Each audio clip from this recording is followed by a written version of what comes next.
All right, what are we looking at here today, boys and girls? We are looking at the Contras for the Tandy Color Computer 3. Interesting story about this game. So let's first start off with the introductions. I am the original gamer, StevieStrow. How are you doing? And we're here to showcase a very cool game for the Tandy Coco 3 called the Contras. The Contras is a clone of the arcade game called Contra, which was also very popular on the NES, Nintendo Entertainment System. And so this game is an homage to those titles, to the arcade title and to the console title. Now, the interesting story about this game, and I heard about this first on the Coco Crew podcast. I heard Neil Blanchard talking about it. I'm also looking at some facts on Curtis Boyle's website. But the game ultimately was released in 1993. It was supposed to be released in 1991, so there was a 2-year delay on this. It was started off by Doug O. Masten and was taken over by Jeff Steidl. And so Jeff had never had to take over somebody else's program before, and this was probably one of the largest and most ambitious projects for the Color Computer 3. So it's just a huge, epic, mega program. As you saw here in the opening clip, I had to flip through 3 floppy disks to install this game. So it's a massive, epic game. It required a Color Computer 3 with 512K of RAM, so you needed to have a maxed out Coco 3. Most of the stock Coco 3s were sold with 128K of RAM.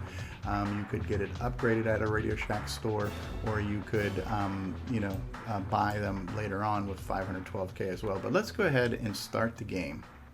Let's take a look at this.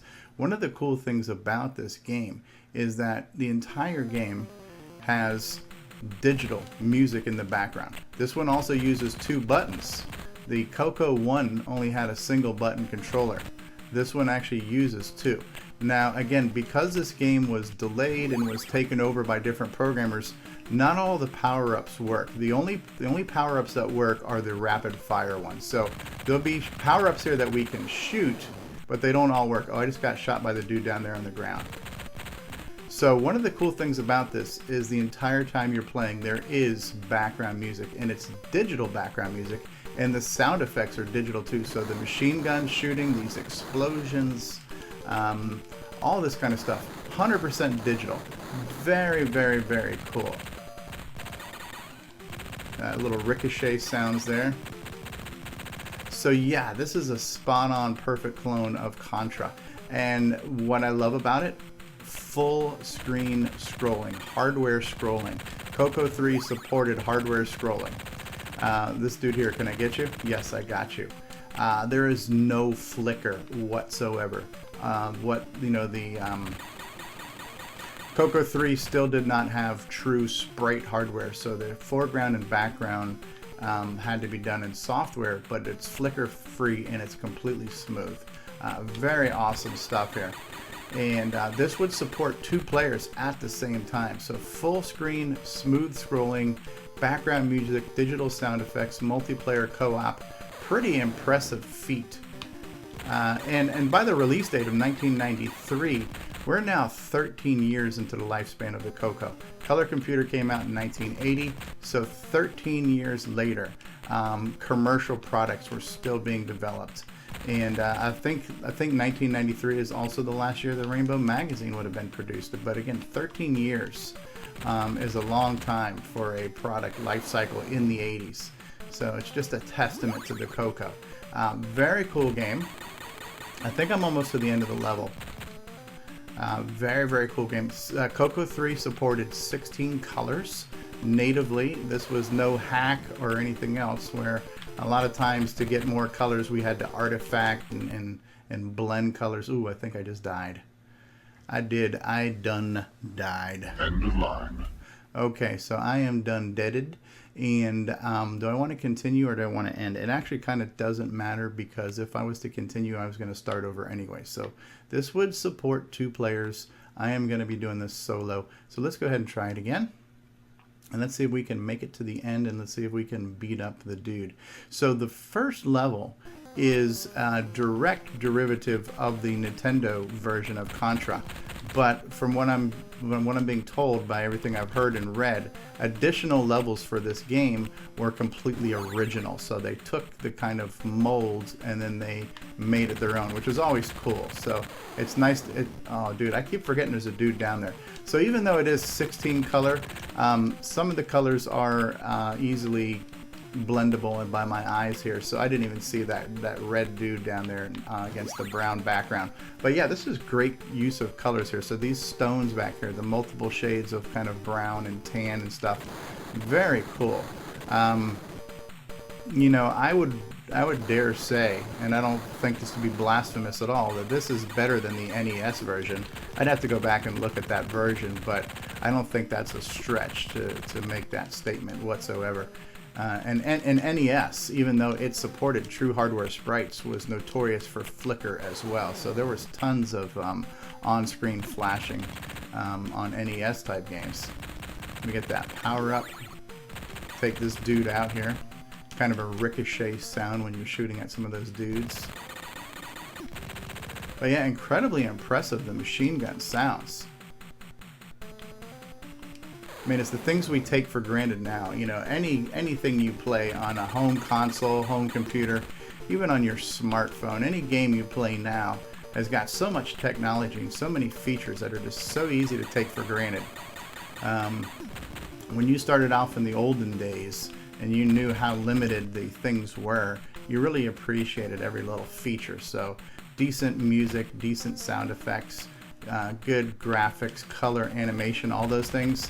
Those were things not to be taken for granted. Oh, I keep screwing up that jump there. So yeah, this is definitely an impressive game for the Coco 3.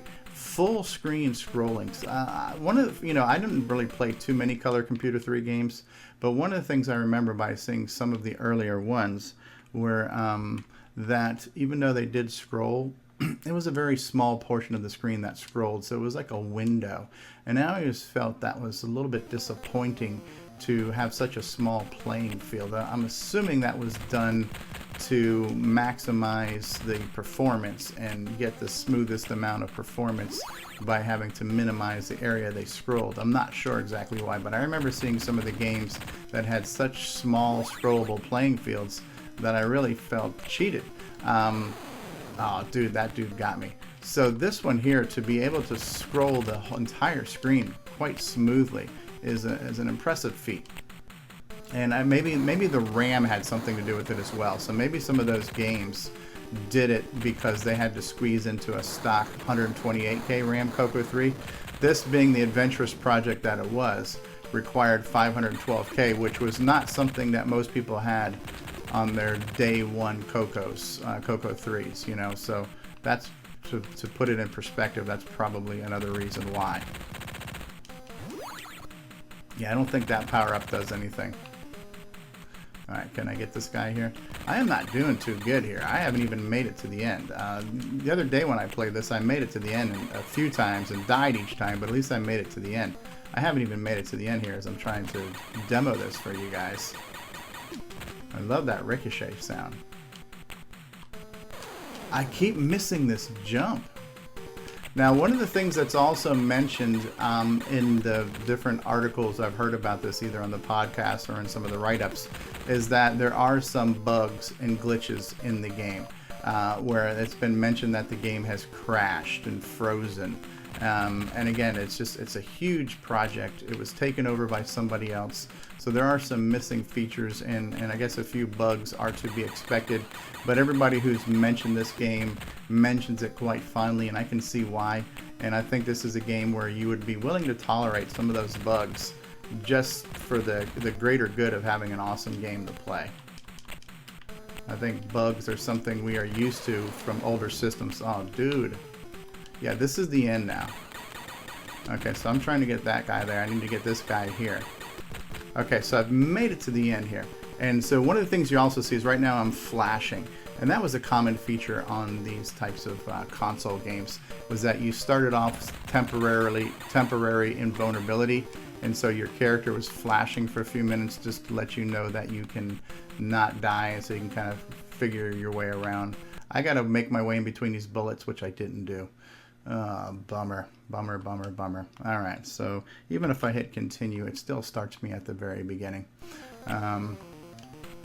So let's just try to focus on playing the game now, and less talk, more gameplay, and let's just see what we can do. So I'm not being rude, I'm just going to be quiet here for a minute and focus on the game and see if I can actually play it, and see if I can make it to the end. Okay, look out for this guy. I see this guy. I see you, dude.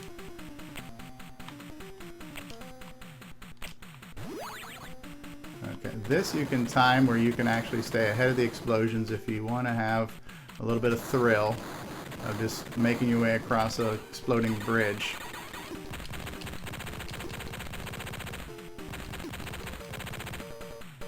One of the things I didn't see was a way to modify difficulty levels. So it's just letting you start as 1 or 2 players. It wasn't like there was an easy, medium, or hard or anything else. I don't think that F did anything. There is a way to shoot diagonally too. So, but it seems like you're doing it while you're moving too. So one of the things I think I'm gonna have to do is I'm gonna have to shoot diagonal to take out the guns of the final boss. And that's a little bit hard to do. And again, I am still doing this on an emulator. So I'm running this on the Virtual Color Computer 3 emulator. I'm not using the official Tandy controllers just yet. And so I don't know if that has anything to do with some of the controllability or lack thereof, but it seems like I should be able to shoot diagonally, which would certainly be helpful, but I'm having a little bit of a hard time doing that right now on the current controller that I'm using. Okay, and I think that L is an extra life. My lives are represented by these like blue ribbon metal things up here in the top of the screen. It seems like I need to, okay, I'm not going to be able to get that guy. Okay, jump down, jump down. What got me? Okay, the spinning dude got me. Okay, turn around, get that spinning dude. I got to take him out. Okay. Can I get up? I can get up. So this is where I'm thinking if I could shoot diagonally, it would be easier for me to take out the enemy. Now, I'm not sure if there's a pattern where I could get underneath that spray. Let's see, I've got 3 lives. So do I want to risk getting underneath the spray? Yeah, it's looking like I've got to take out these guns here. And there is a little bit of a pattern that I can shoot in between the bullets. Okay, looks like I shot one of the guns. I saw a brief explosion there. I'm hearing a ricochet sound when I hit it.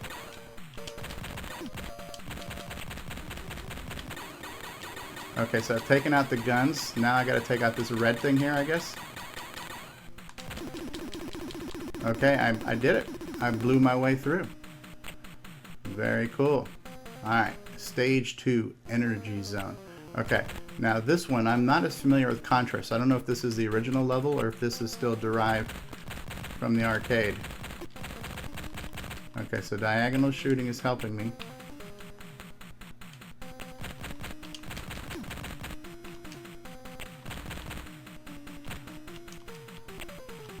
I gotta try to shoot down diagonally and get this guy here, I think.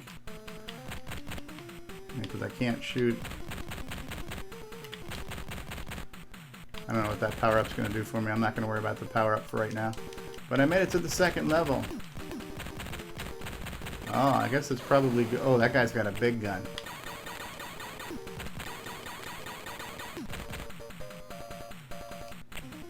Multi-levels here. That's kind of a cool feature. Lots of bad dudes down there, which I can just kind of avoid at this point. Okay, look out for that fire, Steve. Oh, I got hit by the bullet.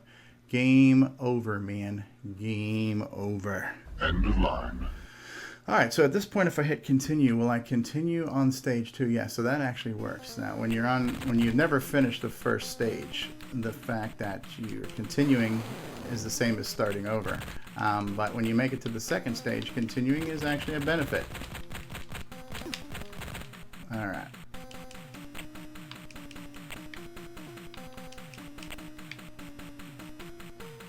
I'm having a little bit of a hard time getting these angular jumps here. I wonder if I can get this guy from here. There we go. So does M do anything? Is M the multi-shot? A little bit tough to jump when you're stuck in a corner. Yeah, M is multi-shot.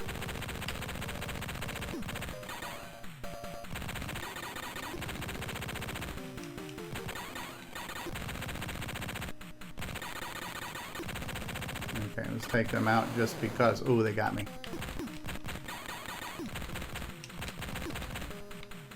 Taking out the bad guys. Okay, L I think is an extra life. Ooh, watch those jumps, Steve. Look out for the fire. Cool feature. Take the guy out from behind. Apparently he can't turn around. Okay, so now this is an interesting challenge.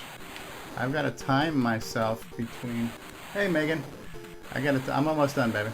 I got to time myself between this fire and stuff above me. Duck. And I didn't make it. All right. So the game is over. My daughter's laughing at me. End of line. Alrighty then. Well, we're going to wrap... Jumped into the laser. I did jump into the laser, yeah. All right, we're going to wrap up this video, but this is a cool game. So this is the Contras, which was actually released in 1993, despite what it says on the screen of 1991. But this would be, I would say, pretty much a flagship product for the Coco 3. Definitely showcasing all the colors the computer can do, digital sound and background music, full screen scrolling in a very, very cool arcade experience. So I enjoyed playing this. I had never played this game before, had not heard of this game until I started listening to the Coco Crew podcast and everything else. Hello, Megan. And so cool stuff. So I hope you enjoyed this preview of the Contras. I have been the original gamer, StevieStrow. If you enjoyed this video, then please leave a like, subscribe to the channel. If you got something you'd like to say, throw out a comment and let me hear it. Make sure you share this video and my channel with your friends to help me grow my audience. And I will see you all next time. Peace out and bye-bye, everybody.